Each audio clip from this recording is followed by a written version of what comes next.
혼란 속에서 의심은 마치 어두운 밤하늘에 빛나는 달빛처럼 길을 비추고, 고요한 창조성은 별들의 흐름을 읽어내어 태양 아래의 대지에 예술의 꽃을 피워냅니다. 우리의 삶은 아름다운 우주의 정원이 되고, 진리를 마주하는 카오스 속에서 새로운 별은 탄생합니다. 삶은 예술이자 우리가 빚어내는 독창적인 작품이며 우주의 캔버스에 그려내는 공동의 걸작입니다.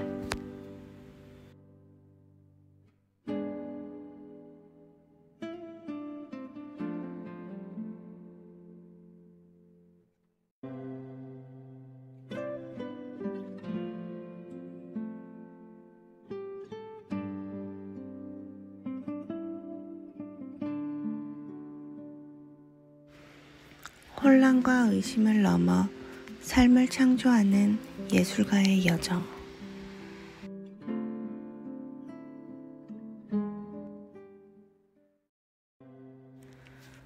혼란과 의심을 통한 깨달음의 여정. 안녕하세요. 프로그래밍 파트너로 처음 인사드리는 골든패스 6기 레이나입니다. 처음이라 그런지 64번 혼란을 느끼면서 적어보게 되었어요. 그래도 처음 맡은 키가 제가 좋아하는 SQ인 64번이라 반갑기도 합니다. 그럼 차근차근 시작해 보도록 하겠습니다. 64번과 63번 유전자 키는 인간 의식의 깊이를 탐구하는 밀접한 관계를 가지고 있습니다. 이들은 혼란과 의심이라는 주제를 통해 인간의 내면 여정을 드러냅니다. 저에게 있어서 세상의 가슴을 열고 느끼게 되는 SQ인 64번은 정말 혼란에서 깨달음으로 가는 여정을 그리고 있습니다. 64번 유전자 키는 혼란의 주제를 담고 있으며, 이는 마치 전혀 가본 적 없는 나라에 아무런 정보 없이 도착한 것과 같은 상태를 마주하는 것만 같습니다. 그림자 단계에서 혼란은 예측 불가능하고 무질서한 상태로 길을 잃은 듯한 느낌을 주곤 합니다. 하지만 혼란 속에는 상상력이라는 선물이 숨어 있어 우리가 새로운 시각과 해결책을 찾도록 도와줍니다. 또한 혼란을 상상하고 해석해보는 과정을 통해 우리는 과거의 기억을 토대로 현재를 이해하려고 노력하며 새로운 방식으로 문제를 해결하는 법을 배우게 됩니다. 여기에서 63번의 의심이 작동하게 되는데요. 의심은 때때로 현재를 가로막고 과거의 패턴에 따라 행동하게 하며 이를 통해 좌절을 경험하게 만들기도 합니다. 그러나 이 의심은 또한 새로운 행동을 시도하게 하며 부족한 부분을 배우고 있다는 것을 자각하게 되기도 합니다. 따라서 64번과 63번 유전자 키의 상호작용은 혼란과 의심이 단순히 극복해야 할 장애물이 아니라 더 높은 의식 상태로 나아가기 위한 필수적인 과정임을 보여줍니다. 혼란과 의심을 허용하고 수용하는 과정에서 우리는 새로운 창조성과 통찰력의 잠재력을 열게 되며 궁극적인 진리와 깨달음의 상태에 도달하도록 도와줍니다.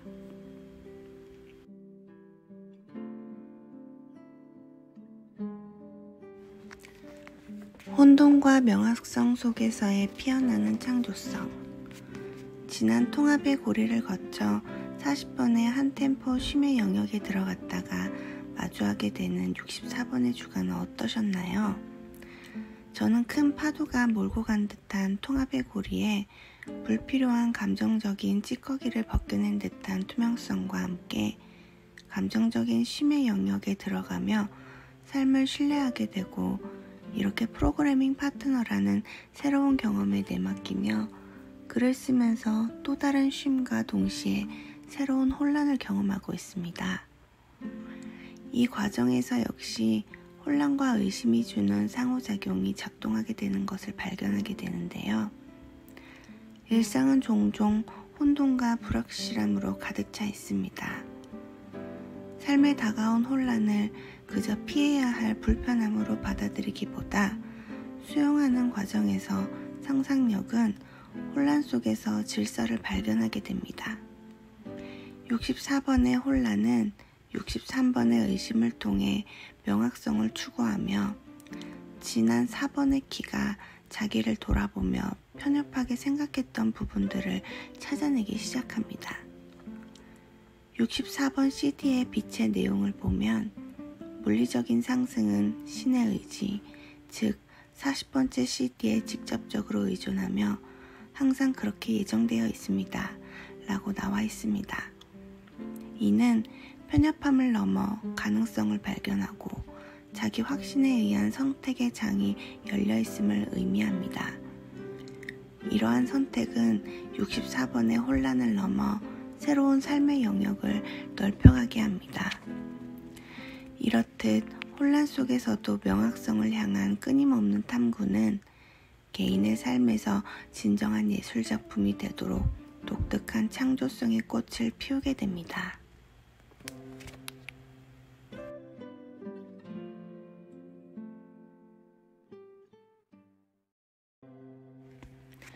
삶을 창조하는 예술가의 길.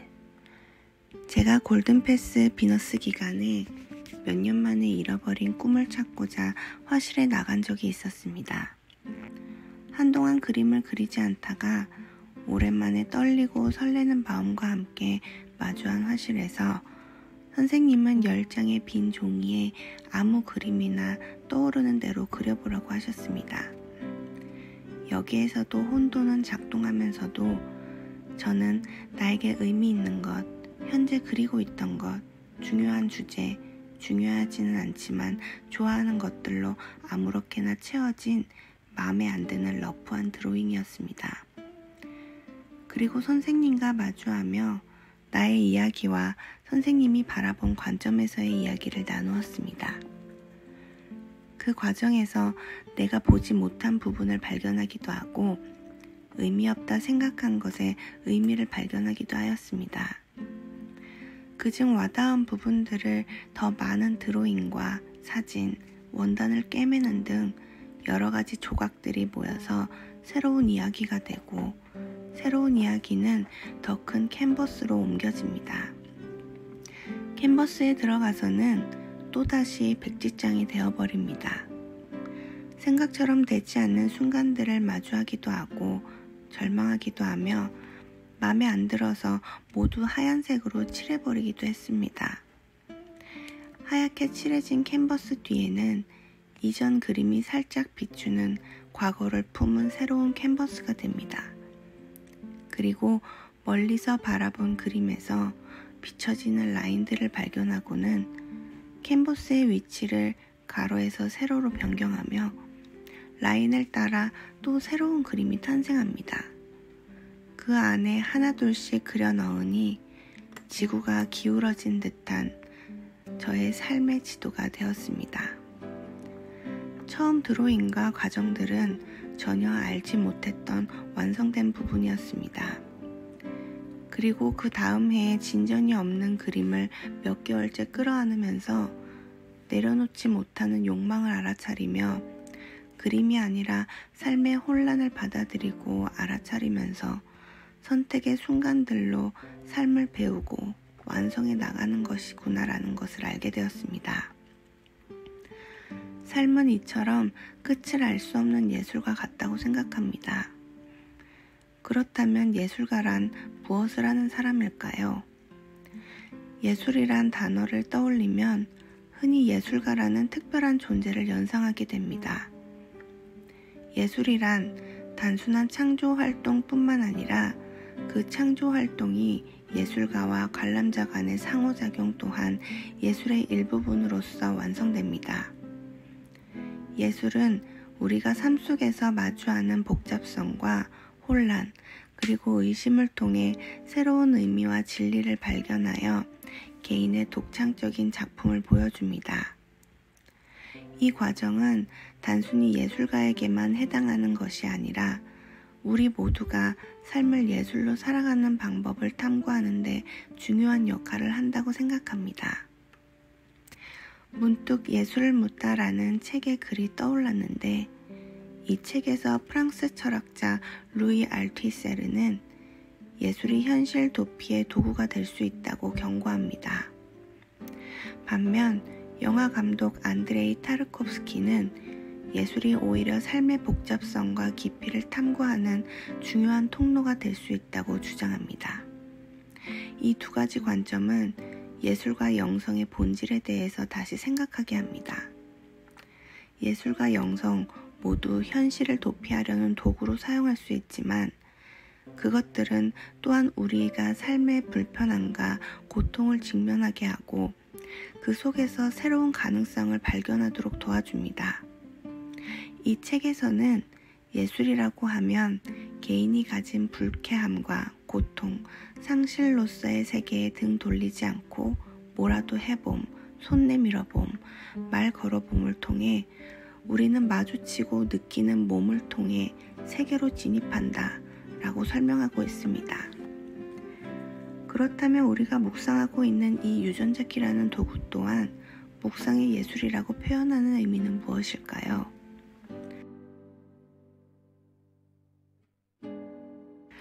삶 속에서 우리는 종종 혼란스러운 상황에 직면하게 되고 이러한 혼란은 때로는 길을 잃은 것처럼 느껴지게 하며 모든 것이 불확실하게 보일 때도 있습니다. 그러나 이 혼란은 새로운 창조적 가능성을 열어주는 중요한 기회가 될 수 있다는 것을 64번과 63번 프로그래밍 파트너가 이야기해주고 있습니다. 따라서 삶의 혼란을 상상력으로 전환하는 것은 예술가의 특권이 아닙니다. 모든 사람은 혼란 속에서 상상력을 발휘하고 이를 통해 새로운 시각과 해결책을 발견할 수 있는 능력을 지니고 있습니다.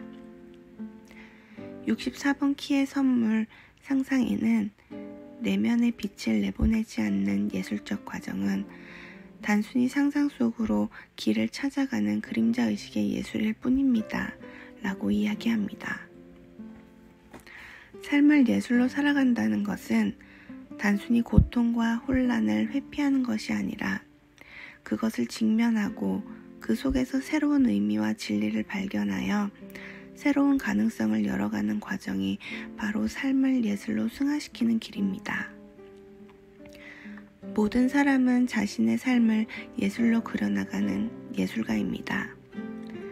예술가가 자신만의 독창적인 작품을 만들어내듯 우리는 각자 고유한 방식으로 자신의 삶을 창조해 나갑니다.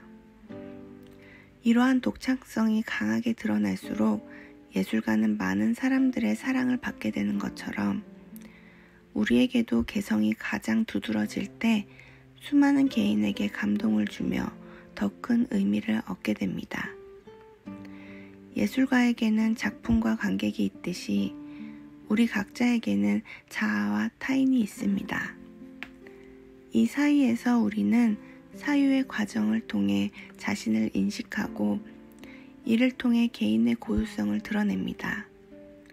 삶의 독창성은 예술가만의 독특함이 아닌 각자가 가진 개인의 문화적, 환경적 배경을 통해 습득된 자신만의 아이덴티티가 타인과 상호작용하고 더 나아가 사회적, 문화적, 역사적, 종교적 등 수많은 배경들과 상호작용하며 확장해 나가는 것이 각자의 삶 속에서 삶을 예술로 그려나가는 예술가이며 창조적 자유를 실현해 나가는 것이라 생각합니다.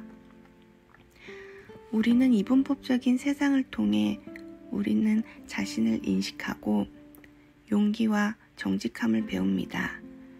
그러면서도 부드럽고 유연한 물처럼 삶의 흐름에 적응해야 합니다. 마치 예술가의 작품을 감상하듯 우리는 각자의 독창성을 존중하고 상호작용하며 삶을 창조해 나가고 있습니다. 우리는 모두가 자신의 삶을 예술로 빚어내는 예술가이자 우주의 공동 창조자입니다. 들어주셔서 감사합니다. 오늘도 온전한 날입니다. 사랑합니다.